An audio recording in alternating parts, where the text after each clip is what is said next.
whole life. And here you are. Explain that to me.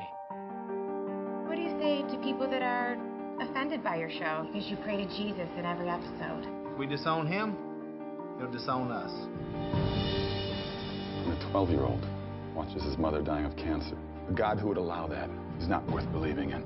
Life is really a tale told by an idiot, full of sound and fury and signifying nothing. Name? Wheaton, Josh Wheaton, philosophy 150.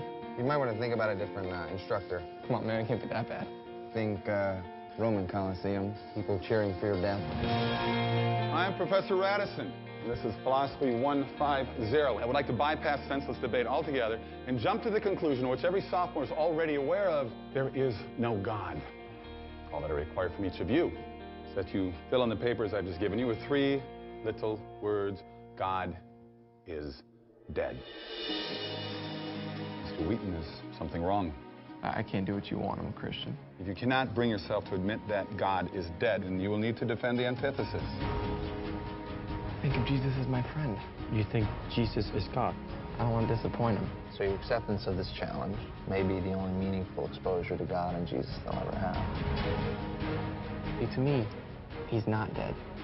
I don't want anyone to get talked out of believing in him just because his professor thinks they should.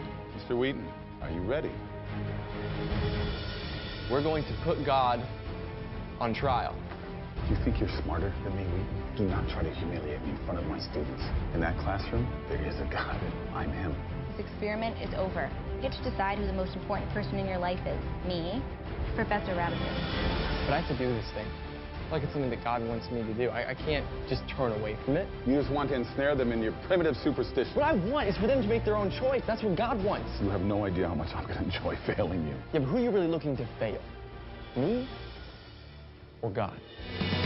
God's not dead, he's surely alive. He's living on the inside, roaring like a lion. God's not dead, he's surely alive. He's living on the inside, roaring like a lion. Science supports his existence. You know the truth. So why do you hate him? It's a very simple question. Why do you hate God? God's not dead, he's surely alive. He's living on